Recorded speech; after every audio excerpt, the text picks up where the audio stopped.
አንድ ከፍተኛ የመንግስት ባለስልጣን በጠና መታመማቸው መረጃዎች እየወጡ ይገኛል።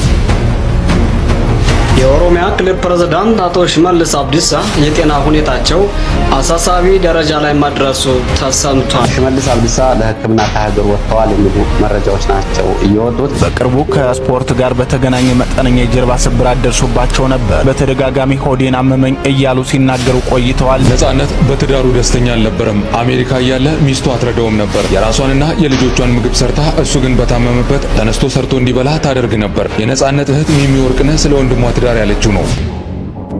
ብንሰርክም ባንሰርክም እንኳን ክርስቲያን ነው መሬት እንኳን ኦርቶዶክስ ነው።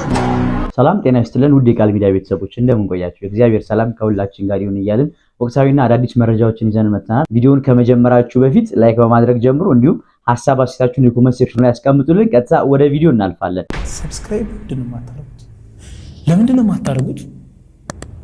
አሁን አድርጉ። አንድ ከፍተኛ የመንግስት ባለስልጣን በጠና መታመማቸው መረጃዎች እየወጡ ይገኛሉ። መረጃው ሙሉውን ሳረጋግጥ የማደርሳችሁ ይሆናል። የሽመልስ ህመምና የሆዴር ትርምስ። የኦሮሚያ ክልል ርዕሰ መስተዳድር አቶ ሽመልስ አብዲሳ በከባድ ህመም ላይ መሆናቸውን ተከትሎ ለከፍተኛ የጤና ክትትል ዱባይ ገብተዋል። ከብልጽግናው ሊቀመንበር ጋር ወደ ዱባይ የተጓዙት አቶ ሽመልስ አለቃቸው አዘውትረው የጤና ክትትል በሚያደርጉበት የዱባዩ ንጉሳውያን ቤተሰቦች ሆስፒታል ክትትላቸውን መጀመራቸውን ምንጮቻችን አረጋግጠዋል። ቀደም ብሎም ከልክ በላይ የሰውነት ውፍረት ጋር በተገናኘ የጤና ችግር የነበረባቸው የቀድሞ የጠቅላይ ሚኒስትር ጽሕፈት ቤት ኃላፊ አቶ ሽመልስ የኦሮሚያ ክልል ርዕሰ መስተዳድር ሆነው ከተሾሙ በኋላ ግን ከኪሎ ቅነሳ ጀምሮ ሌሎች አጠቃላይ ሕክምናዎችን በማድረግ የሰውነት ክብደታቸው መቀነስ ችለዋል። ይህን የአቶ ሽመልስን የተጠና የሰውነት ውፍረት ቅነሳ ሕክምና ክትትልን አስመልክቶ የብልጽግናው ሊቀመንበር በአንድ ወቅት በሰጡት አስተያየት ሽመልስ እንዲቀንስ ሐኪሞች ካዘዙት ኪሎ በላይ ቀንሷል ማለታቸው አይዘነጋም። በአቶ ሽመልስ አብዲሳ ጤንነት ላይ የደረሰውን ችግር አስመልክቶ መረጃው ለጣና ቴሌቪዥን የሰጡ ምንጮች ሲናገሩ በቅርቡ ከስፖርት ጋር በተገናኘ መጠነኛ የጀርባ ስብራት ደርሶባቸው ነበር። ከዚህ በተጨማሪም በተደጋጋሚ ሆዴን አመመኝ እያሉ ሲናገሩ ቆይተዋል። ይህን ተከትሎ ነው ጠቅላይ ሚኒስትሩ ወደ ዱባይ ወስደው ያሳክሟቸው ሲሉ ተናግረዋል። በአሁኑ ወቅት በኢራን ላይ የተከፈተውን ጦርነት ተከትሎ መካከለኛው ምስራቅ በጭንቀት ላይ ቢሆንም አቶ ሽመልስ ግን በዚህ አስጨናቂ ሰዓት ዱባይ ሄደው እንዲታከሙ እንዴት ፈለጉ ለሚለው ጥያቄ ምላሽ የሰጡት የጣና ቴሌቪዥን ምንጮች በመጀመሪያ ፍላጎት አልነበራቸውም፣ ሆኖም ጠቅላይ ሚኒስትሩ ስለተጫኗቸው ነው ወደ ዱባይ የሄዱት ብለዋል። የብልጽግናው ሊቀመንበር በዚህ ቀውጢ ሰዓት ወደ ዱባይ ማቅናታቸውን ተከትሎ የተባበሩት አረብ ኤሚሬቶች ፕሬዝዳንት መሐመድ ቢን ዘይድ አልናህያ ለብልጽግናው ሊቀመንበር ባቀረቡት ምስጋናቸው እውነተኛ ወዳጅ ሲሉ መግለጻቸው አይዘነጋም። የአቶ ሽመልስ በዚህ ሰዓት ወደ ዱባይ ሄደው እንዲታከሙ የውክቢያ ያህል የታዘዙበት መንገድም በአቶ ሽመልስና በደጋፊዎቻቸው ዘንድ አግራሞትን ፈጥሯል። በዚህ መንገድ እንግዲህ መረጃው ስናጣራ አደረሳቸዋል የሚነገሮችን የሰማን ነበርና አሁን እንግዲህ የወጡ በሚገኙት መረጃ መሰረት እንግዲህ ሰሞኑን ትዝ ካላችሁ ጠቅላይ ሚኒስትር ዶክተር አብይ አህመድ ወደ ዱባይ አምርቶ ነበርና ወደ ዱባይ ያመሩበት ኬዝ እንግዲህ የተባለው ሌላ ነው። የሰማ የምንገኘው ግን ከአቶ ሽመልስ አብዲሳ ጋር ነው። ደግሞ አቶ ሽመልስ አብዲሳን ወደ ሕክምና ይዘውት እንደሄዱ ነው የሰማ የሚገኘውና እስኪ ለማንኛውም ራይት እንሞክር። ሰባር ዜና። የኦሮሚያ ክልል ፕሬዝዳንት አቶ ሽመልስ አብዲሳ የጤና ሁኔታቸው አሳሳቢ ደረጃ ላይ መድረሱ ተሰምቷል። ባለፉት ጥቂት ሳምንታት ከህዝብ እይታና ከተለያዩ መንግስታዊ መድረኮች ርቀው የቆዩት የኦሮሚያ ብሔራዊ ክልላዊ መንግስት ፕሬዝዳንት አቶ ሽመልስ አብዲሳ በጠና ታመው አቡዳቢ በሚገኝ ከፍተኛ የህክምና ተቋም ውስጥ የህክምና ክትትል የተደረገላቸው መሆኑ ታማኝ ምንጮች አረጋግጠዋል ሲል የዘገበው ሎሚ ሚዲያ ነው። ዋናው ባለስልጣን ለህክምና ወደ ዱባይ አቅንተዋል የሚል ነው። ከሀገር ወጥተዋል። ሽመልስ አብዲሳ ለህክምና ከሀገር ወጥተዋል የሚሉ መረጃዎች ናቸው እየወጡት። የኦሮሚያ ክልል ፕሬዝዳንት ሽመልስ አብዲሳ ለህክምና ከሀገር ወጥተዋል። ብልጽግና ባለስልጣናትን የውጭ ሀገር ህክምና እየተደረገ ወደሚገኝበት እና ለመቆጣጠር እንዲያመች በሚል የባለስልጣናቱ የህክምና ውል ወደ ተወሰደበት ዩናይትድ አረብ ኤሚሬትስ ዱባይ ነው ለህክምና እየሄዱት ነው ያሉት የመረጃ ምንጮቹ። በዩናይትድ አረብ ኤሚሬትስ ከሚገኙ ሆስፒታሎች ጋር ውል የወሰደው ብልጽግና በዚህም በተለይ ሚኒስተሮች፣ ባለስልጣናት እንደዚሁም ደግሞ የክልል እና የብልጽግና ማዕከላዊ ኮሚቴና ስራ አስፈጻሚዎች ወደዚህ ሀገር ሄደው እንዲታከሙ ይደረጋል፣ እየተደረገ ነው የሚገኘው። ሽመልስ አብዲሳ እንግዲህ ጀሜራ ተብሎ የሚጠራ ሆስፒታል ነው ለህክምና መግባቱ የታወቀው። በዱባይ የሚገኘው ኤሚሬትስ ጀሚራህ ተብሎ በሚጠራው ሆስፒታል የገባው ሽመልስ አብዲሳ ምን አይነት የጤና ቀውስ ገጥሞት እንደሆነ የታወቀ ነገር የለም። ሽመልስ አብዲሳ ወደ ዱባይ እንግዲህ በሄደበት ሰሞኑን በጦርነት ውስጥ ዱባይ ባለችበት ጊዜ አብይ አህመድ ከጅቡቲ ወደ ድሬዳዋ እንደገና ከድሬዳዋ ወደ ዱባይ በነበረው በረራ ሽመልስ አብዲሳም ለዚህ እንግዲህ ሕክምና ለማግኘት በሚል አብሮ ወደ ዱባይ መሄዱን ነው መረጃዎች እየገለጹት። ከዚህ ጋር በተያያዘ ሽመልስ አብዲሳ ሕክምናው ሁኔታ የጤናው ሁኔታ ሕክምናውን ጨርሶ ስለመመለሱና ተያያዥ ጉዳዮችን በተመለከተ የወጡ ዝርዝር መረጃዎች የሉም። እንግዲህ በተለይ ኤሚሬትስ ጀሚራህ ተብሎ የሚጠራው ሆስፒታል ጌታቸው ረዳን ጨምሮ ሌሎች የብልጽግና ባለስልጣናት የሕክምና ክትትል ከሚያደርጉባቸው ተቋማቶች መካከል አንዱ ነው። ጌታቸው ረዳ ወደዚህ ሆስፒታል በመሄድ 3 ጊዜ የሕክምና አገልግሎት እንዳገኘ የመረጃ ምንጮቹ ገልጸዋል። እንግዲህ የሕክምና ማዕከል በታዋቂው የህንድ እና ሌሎች ዓለም አቀፍ ሐኪሞች የአገልግሎት የሚሰጥበት ሕክምና ማዕከል እንደሆነ ነው የተገለጸው። አረብ ኤሚሬትስ ጀሚራህ ተብሎ የሚጠራ ሆስፒታል ነው ሽመልስ አብዲሳ የገባው ነው ያሉት የመረጃ ምንጮቹ። እንግዲህ ብልጽግና ሀገራዊ ቀውሱን ምክንያት በማድረግ እና እያደገ በመጣው ውስጣዊ ያለመተማመን ምክንያት የባህረ ሰላጤ ባለስልጣናት እንደ አሜሪካና አውሮፓ ወዳሉ የምዕራብ ሀገራት ሄደው ሕክምና እንዲያገኙ አልፈቀደም ብሏል። ይሄ ደግሞ የሆነው ወደ ምዕራብ ሀገራት በተለይ አውሮፓና አሜሪካ ቢሄዱ ይጠፋሉ፣ ጥገኝነት ይጠይቃሉ፣ ክህደት ይፈጽማሉ በሚል በውጭ ሀገር የሚደረግ ሕክምና ዋና ዋና የብልጽግና ባለስልጣናት ሕክምና በዱባይ እንዲሆን ተደርጓል። በቅርቡ እንኳ 3 ወታደራዊ ጀነራሎችን አዛዦችን ጨምሮ ሌሎች ባለስልጣናት በሀገር ውስጥ በጦር ኃይሎች ሆስፒታል እንዲታከሙና ከጦር ኃይሎች ሆስፒታል ባሻገር የውጭ ሕክምናውን በዱባይ እንዲያደርጉ ተደርጓል ሲሉ ውስጥ አዋቂ የመረጃ ምንጮች ይህንን አድርሰዋል። ያኔ ተራራ ሽጧል ከነነፍሱ መሬት አርሶ አደር በሚሊዮኖች አፈናቅሏል። እግር ቆርጧል፣ እጅ ቆርጧል፣ በህይወት ያሉ አይን አጥፍቷል፣ ወንድ አኩላሽቷል። በህይወት አሁን ያሉ ከኛ ጋር የሚኖሩ ሰዎች ማፈሪያዎች ናቸው። እነዚህ ማፈሪያዎች፣ እነዚህ ወራዶች ናቸው። እነዚህ መዥገሮች። ተፈጥሮ የተረገመ ነው፣ የመርገም ውጤት ነው። ይሄ ተግባሩም አስተሳሰቡም ሴጣናዊ ነው፣ የሴጣን ቁራጭ ነው። ወያኔ በጣም ትምክተኛ ነው፣ በጣም ትዕቢተኛ ነው። አሁን የሚወጋው ሰው እንኳን ባይኖር ኢትዮጵያ ውስጥ ንፋስ ይጥሏል። ወያኔ ኃይል ሆኖ አይቆምም። ጁንታዎች ሰው በጎረቤቱ በአካባቢ ያለውን ሁሉ ለህግ አሳልፎ መስጠት አለበት፣ መጥረግ አለበት፣ ማስተካከል አለበት። ወያኔ 5 ሆኖ 105 ላይ መቀመጥ ይፈልጋል። 5 ሆኖ ከ105 በላይ መሆን መመዘን ይፈልጋል። 5 ሆኖ ከ105 በላይ ጉልበት ይፈልጋል፣ ስልጣን ይፈልጋል፣ አቅም ይፈልጋል፣ ንብረት ይፈልጋል።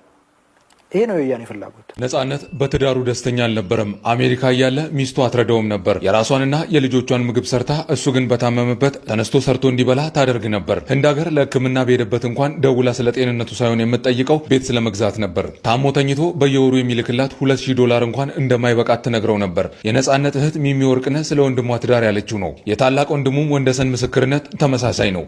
አሜሪካ ሆስፒታል እያለ አንድም ሰው አጠገቡ አልነበረም። ሚስቱ ግን ቡትቶህንና መጽሐፍን ይዘውጣ ብለዋለች ይላል። ስለ ጓደኛው ማስናቀ ደግሞ ቤተሰቦቹ እንዲላሉ እውነተኛ ጓደኛ ማለት ከናንተ ይልቅ የኔ ሐዘን ይበልጣል እያለ ወከባ መፍጠር ሳይሆን ለጓደኛ መስዋዕት መሆን ነው። እንዳይጠጣና እንዳይጎዳ ሊከለክለው ይገባ ነበር። ታናሽ ወንድሙም ኤርሚያስም ደግሞ አስናቀ በነጻነት ሰርግ ላይ እንኳን አልነበረም፣ አሁን ግን ከናንተ በላይ እኔ ያውቃለሁ እያለ ነው። እንዲሁም ነጻነት መኪና የለውም ተብሎ ለጎፈንድሚ ሲባል የተደረገ ቅስቀሳ ስህተት እንደሆነና ከተገዛም 8 ወር የሞላው መኪና እንደነበረው ተናግረዋል። የነጻነት ወርቅነህ እህትና ወንድሞች የተናገሩት ነው። የነጻነት ወርቅነህ ባለቤት ባሏ ነጻነት ወርቅነህ አሜሪካ ላይ ህመም ላይ ያለ ለሷና ለልጆቿ የሚሆን ምግብ አብስላ እሱን ግን ተነስተህ ራስህ የምትበላውን ራስህ አብስለህ ብላ ትለው ነበር። ለካ የነጻነት ወርቅነህ ባለቤት አዲስ አበባ ላይ ከእናቷ ጋር ከሚኖርበት ቤት ከፈለክ ያለህን ቁሳቁስ ይዘህ ከዛ ቤት መውጣት ትችላለህ ብላ ስትናገረው ነበር። ለካ የነጻነት ወርቅነህ ባለቤት ነጻነት ወርቅነህ በህመም ምክንያት ወደ ህንድ ሲጓዝ እሷ ቤት ነበረች ከነሱ ጋር። ነገር ግን መሄድ ስላልፈለገች የሄዱት የሱ ወንድምና እህቱ ነበሩ። ከዚህ ጋር በተገናኘ የነጻነት ወርቅነህ ቤተሰብ ወጥተው የተናገሩትን ነገር እየሰማችሁ የነጻነት ወርቅነህ ነፍስ ይረፍበት፣ ዝም ብትሉ ነው የሚሻለው ምናምን እያላችሁ የምትናገሩ ሰዎች እመኑኝ በነጻነት ሞት ከነሱ በላይ እናንተ አልተጎዳችሁ።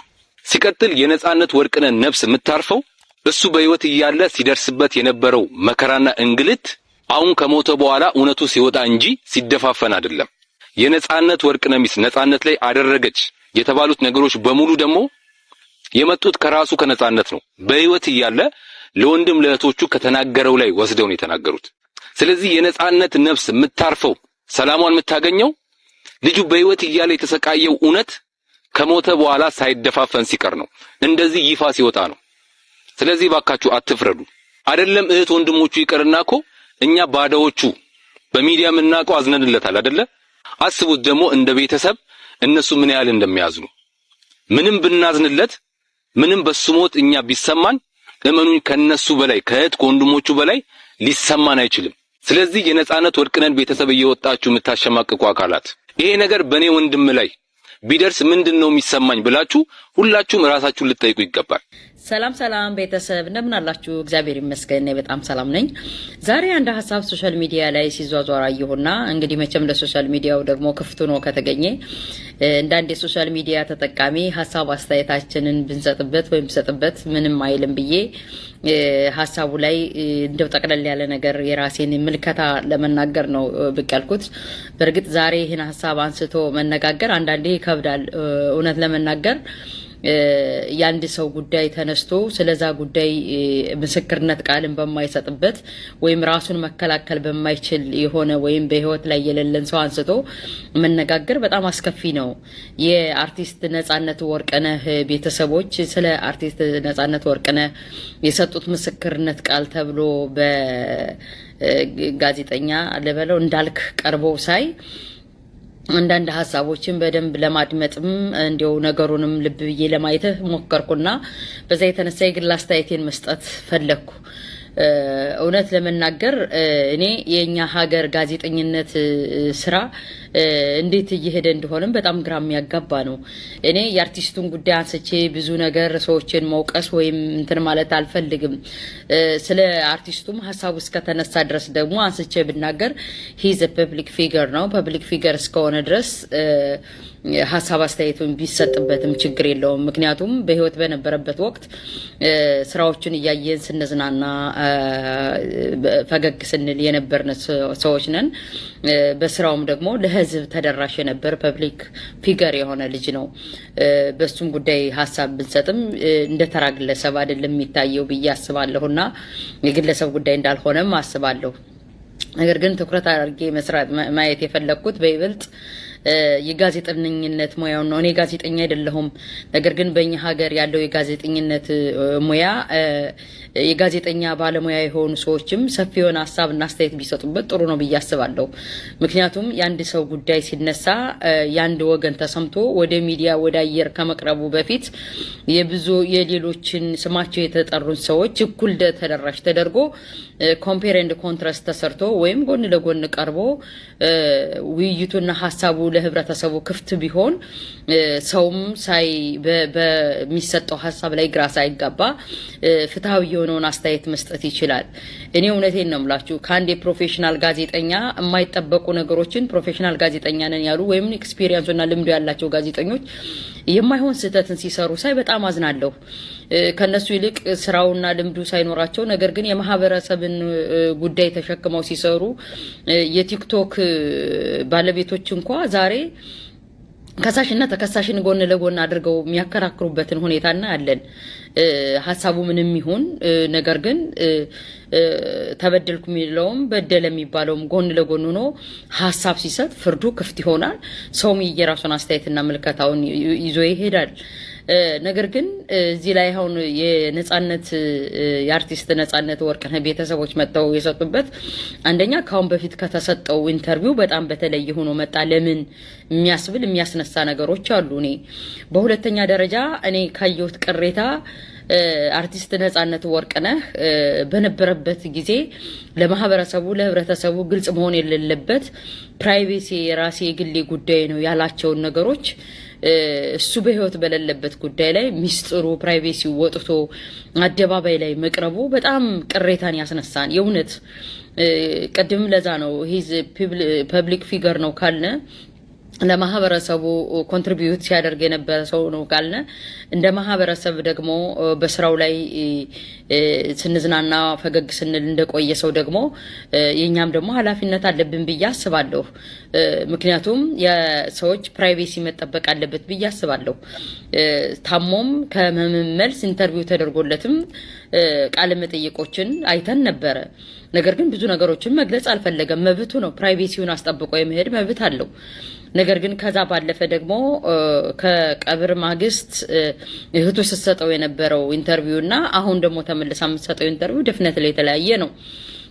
ሀሳቡ ላይ ደግሞ ጉዳዩ ላይ እሱ እንኳን መጥቶ ምስክርነት ቃሉን መስጠት ባይችል ነገር ግን የቅርብ ተጠሪው ፍች እስካልተፈጸመ ድረስ ሚስቱ ነች እና ልጆቹ ናቸው። እነሱ ደግሞ በተነሳበት ሁኔታ ላይ መከላከል ሐሳብን ሳያቀርቡ ዱላ ወደ አንድ ሳይድ የሚያደላበትን ጋዜጠኛው ይዞ የቀረበበትን መንገድ ስህተት ነው ብዬ ነው ማስበው። ምክንያቱም የሁሉም ነገር መደመጥ አለበት። አንዳንዴ በጣም የሚነሱ ተደጋግመው የሚነሱ ነገሮች አሉ። በትዳር ውስጥ ሲኖር ሁሉ ነገር አየር ባየር ሊሆን አይችልም። ክፍተቶች ምናቸው ክፍተቶች ሊኖሩ ይችላሉ። ክፍተቶች እየተሞሉ ወይም ደግሞ በውይይት ሰውነንና ሙሉ እስካልሆነ ድረስ የተሻለውን ነገር ይዘን ልንቀጥል እንችላለን በህይወት ውስጥ። እነዚህ ሰዎች ደግሞ ሲኖሩ የራሳቸውን ውሳኔ ወስነዋል። ልጆች ወልደዋል። ግማሹ ሰው ልጁን ሊያሳድግ፣ ግማሹ ደግሞ ሰርቶ ሊከፍል የተስማሙበት ስምምነት ሊኖር ይችላል። ይሄ ልጅ በህይወቱ ራሱ ባይገልጸውም ቤት መኪና መግዛት ለሱ ፕራዮሪቲው ላይሆን ይችላል። ለቤተሰብ ደግሞ ፕራዮሪቲው ሊሆን ይችላል። ቤት ቢገዛ መኪና ቢገዛ ያስከብረዋል ብለው ሊያስቡ ይችላሉ። እሱ ደግሞ የሚያስከብረኝ ልጆችን ማስተማር ነው፣ በተሻለ ቦታ ላይ ማስተማር፣ እኔም ዋጋ ብከፍል ብሎ ሊሆን ይችላል። ነገር ግን የምናየው ደግሞ አንድ ሀቅ አለ። ልጆች የጋራ ናቸው። የባልም የሚስትም ውጤቶች ናቸው። ባልየውም ሰርቶ የማምጣት ግዴታ አለበት። ያ በተስማማ ጉዳይ ላይ ነው ሰርቶ ማምጣት ያለበት።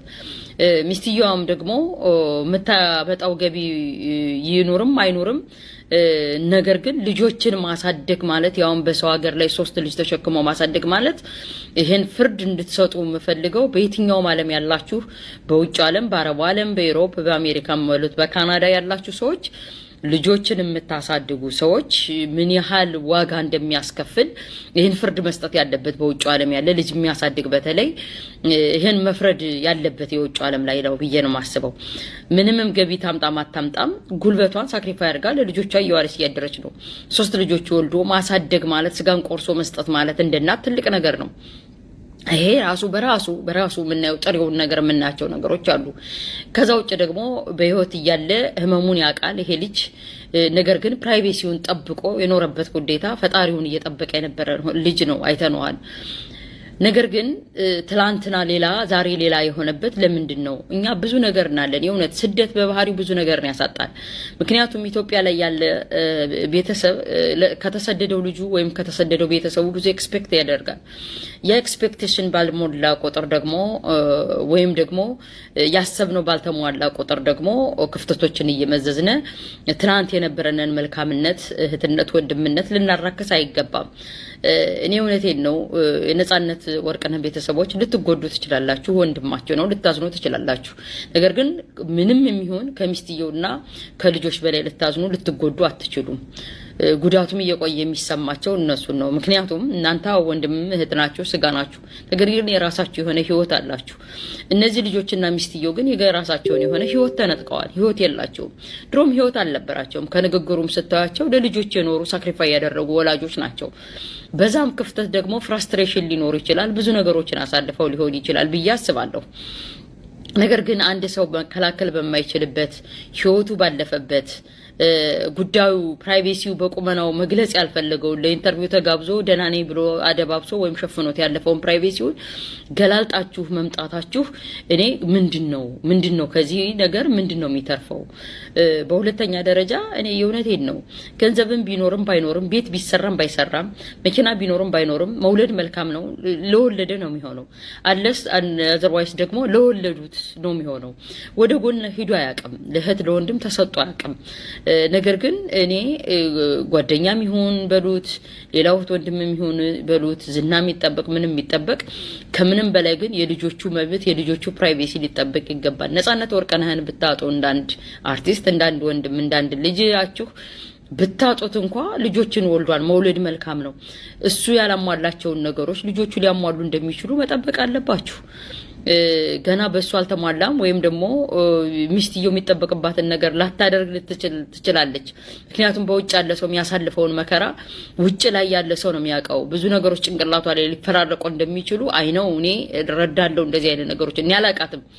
ለቅሶ ላይ ነው ያየኋት ሶሻል ሚዲያ ላይ ፊቷ ሲዟዋር እንደዚህ ተብሎ እና ነገር ግን በውጭ ላይ ያለ ሰው ግን መቼም የሚያነበው የሚረዳው ነገር አለና እስኪ እናንተም እኔ አሁን ጠቅለል ሳደርገው ሐሳቡን አንደኛ እንደ ጋዜጠኝነት ሁለቱን ሐሳብ እንዲያው አመጣጥማችሁ ብታቀርቡ ዱላ መቀርቦ ቤተሰብ ከፈረሰ ጠብነትን እኔ እንዲያውም እንዳልክ ጋዜጠኛ እንዳልክ ማቀህ እርቅ ማድብ ለሰዎችን በማስታረቅ ነው። ይሄ የሰራው ፕሮግራም ለኔ የሚያጣላ የሚያፋጅ ነው፣ ሌላውንም የሚነካ ነውና እስኪ ሌሎቻችሁም ደግሞ በዚህ ጉዳይ ላይ ሐሳብ አስተያየት ስጡበት። የእውነቴን ነው። አንድ ሰው መከላከል በማይችልበት ኮንዲሽን ላይ ስሙ መነሳት አለበት ብዬ አላስብም፣ በየትኛውም በኩል ቢሆን ብንሰርቅም ባንሰርቅም እንኳን ክርስቲያኖን መሬት